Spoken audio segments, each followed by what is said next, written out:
Hello and welcome back to the channel.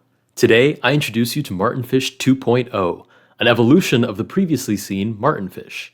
He's a little fishier and a bit stronger as well. Concretely, Martinfish 2.0 is where Stockfish will play 2 moves, then Martin will play 1, and back and forth. This is my game against Martinfish 2.0.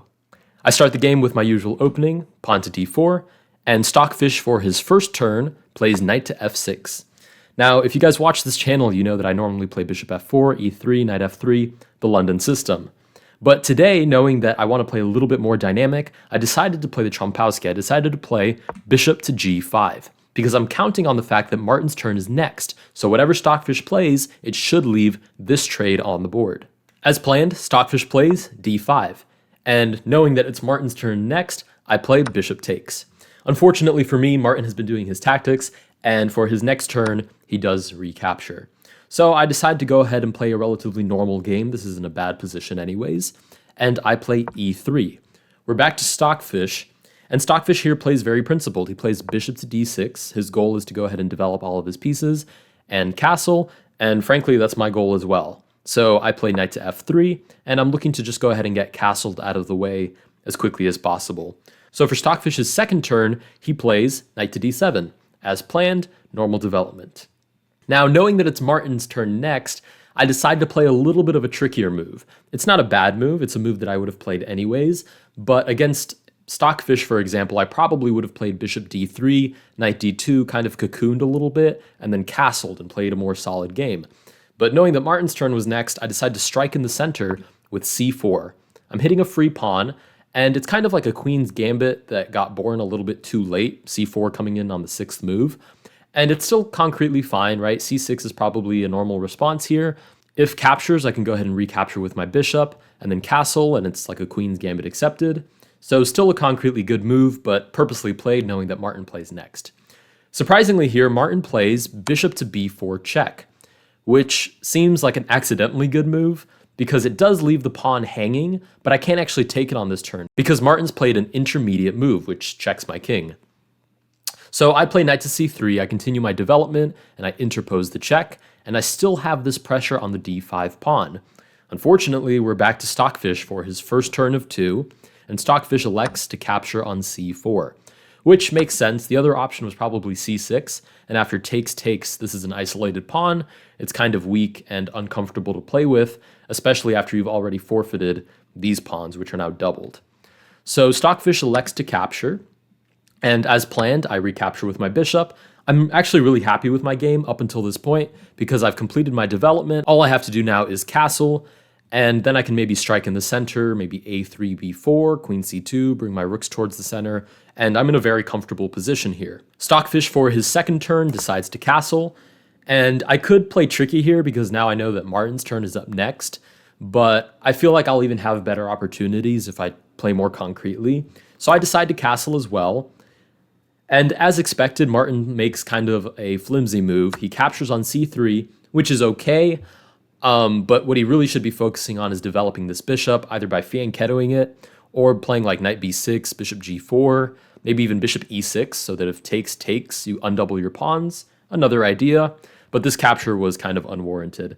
It brings my b pawn more towards the center, consolidates my center, and that's exactly what I play. I recapture, and Stockfish makes a very Stockfish move in this position. A human player would do one of those ideas that I just talked about, either fianchetto the bishop or move the knight out of the way for the same idea, trying to develop the bishop. But Stockfish here figures that if he plays a random move, let's say a6 for example, I can play e4, and I have a super strong solid center that later is going to be very difficult for the engine to challenge. So instead of playing a random move or even a developing move, Stockfish here decides to play f5, right away trying to control that e4 square so that it's me who has to fight to play e4, either by playing queen c2 or rook to e1 or something, but I'm the one that has to push for e4, as opposed to Stockfish later having to undo my center. So it delays development a little bit, and it decides to play f5 to control that e4 square. I decide here to play queen to b3, which doesn't actually create a threat right now, but it sets up a little bit of pressure. And if I can put Martinfish in this case in a position that has a lot of pressure, at some point there will be a blunder and I will be able to capitalize on that. I'm also thinking that in some point in the future, if one of these two pieces moves, I can potentially play knight to e5 or even knight to g5 and put an awful lot of pressure on this f7 pawn. So Stockfish for its second turn finally plays b6, which is kind of an interesting move. It stops this weakness from being a thing, so if this bishop ever develops, this is not a weakness. And it actually creates the hole for the bishop to develop, right?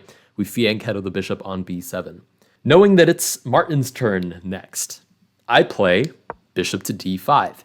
This is not a bad move by any means. This is a very natural move considering the light squares were weakened. But against Stockfish, it wouldn't actually be an issue. Stockfish would just play rook to b8, bishop b7, and in the long run, it can even trade off this undeveloped bishop for a very active bishop on the long diagonal, and that is also forming a battery with the queen. So in Stockfish's eyes, it's kind of like trading super bishop for a mediocre bishop that hasn't even developed yet. Unfortunately, it's not Stockfish's turn. Stockfish's second move was b6, so we're back to Martin, and Martin plays a move that needs no further commentary. Martin plays rook to e8, completely ignoring that the rook is hanging, and in one zaptosecond, I decide to capture. There was also the option to capture on f7 with check, but then you only win a pawn in the exchange, and I'd rather just pick up a free rook altogether and play bishop back to d5.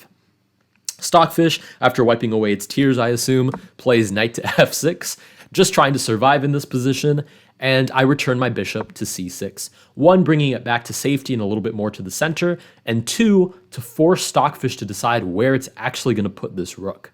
Because it has the option to just move the rook back to f8, which as a human player is probably what I would do, defending f7, but Stockfish, thinking still that it's playing all by itself, plays rook to e6, which concretely is a stronger move, but it also invites the next move, which is knight to e5. Now, Stockfish wouldn't have a problem playing against this, but I know that it's Martin's turn next, which is why I decided to play this idea. I really like this idea because it puts a really strong clamp on the black position. There's no actual threat, like right now, there's nothing that I can actually play if it were my turn again that would be really concerning. I would probably just bring my rooks towards the center and probably storm the center. But it puts a lot of pressure on black's position. For example, rook to d6, there's queen takes f7. There's no way for him to capture, obviously, because the bishop is defended. There's a really strong knight in the center. This bishop has a lot of scope into black's position. The queen is eyeing f7, and it's unclear what black's plan here actually is. Black doesn't want to trade, for example, because he's down a full rook, and there's just not a lot of good, easy ideas to reach for. So Martin, realizing that there's no easy ideas to reach for, decides to just go crazy, and he plays queen to e8, very bravely counterattacking my position. Unfortunately for him, I noticed the queen and I captured it. Stockfish here elects to recapture with the knight, obviously not with the rook because then there's queen takes f7, and we're completely winning in this position. I kind of play it slow here. I play rook a to e1. I just want to storm the center. Whoops, that's not how pawns move. So I can bring all of my pieces into the position, have everybody be active. No point in being up material if you're not going to use it. So I bring my rook towards the center, and Stockfish here actually finds a pretty interesting move. It finds bishop to a6. I hadn't realized that my light squares were so weak and that this rook actually encloses this rook. So the bishop takes advantage of that and puts me in a slightly uncomfortable position. And normally here, I would play c4. It's the natural move. It fends off the bishop, and it gives me some time to move my rooks back into a more comfortable position. But I know that it's Martin's turn next, because this is Stockfish's second move. So I decide to play queen to a4, which seems a little bit like a weird move, but it makes sense if you think about it. The idea is to allow bishop takes f1 and then play queen to d7, which basically forces knight to d6. And then after the king recaptures, there's only two pieces left for black. There's a lot of pressure on f7, and it's almost zugzwang, right? At some point, Martin will eventually either move the knight and allow queen takes f7, or move the rook and allow back rank checkmate. So again, I just want to clamp down on his position as much as possible so that I can look for those mistakes to capitalize on. So with all of that in mind, I'm assuming that Martin saw all of these amazing ideas and decided to capture on e5, which is just abysmal. I recapture, and now these pieces are forked, and this knight has basically nowhere to move to. Stockfish here would probably love to capture on f1, but the issue is that queen takes e8 is checkmate. So Stockfish plays basically the only move, king to f8, which defends the knight, and also hangs the bishop, which I gladly pick up. Stockfish for its second turn plays f6, probably just getting rid of some ideas of back rank checkmate, making a little bit of an escape square, but also holding on to the knight. And here I play rook to d1. I could not care less about this free pawn. I am up so much material that I just need to activate all of my pieces, chomp down on some free material, and eventually checkmate Martinfish. Martin gets to play again, and Martin plays g5, completely disrupting Stockfish's plan of kind of holding down the fort a little bit and just open sesame, right? The position is wide open, the king is ready to be attacked, and so I dive in. I play queen to c8, setting up the pin on the knight, and Stockfish here plays g4, which I wish I could make sense of, but I think it just did whatever calculation it was going to do and decided that that was its best shot. It probably calculated some weird line with checkmate where the king runs all the way up and it lasts like, I don't know, a move longer or so. But yeah, there's not a lot more sense than that behind the move g4. I play rook to d8 and Stockfish runs with the king. It decides to abandon the knight and it needs to go running away with the king. I obviously accept the knight, and Martin here plays c5. I continue with rook to e7 check, and this is all forced mate at this point. The king moves up to g6. I play check, and Stockfish gets to play its final move of the game, king to h6, before I capture on h7 with ladder's mate. And that wraps up my game against Martinfish 2.0. Right after I wrapped up this game, the Martinfish logo randomly disappeared, so I'm assuming that Martinfish will come back a little bit stronger and maybe even a little bit greener next time. If you guys did enjoy this video, please consider liking and subscribing, and I will see you guys in the next one.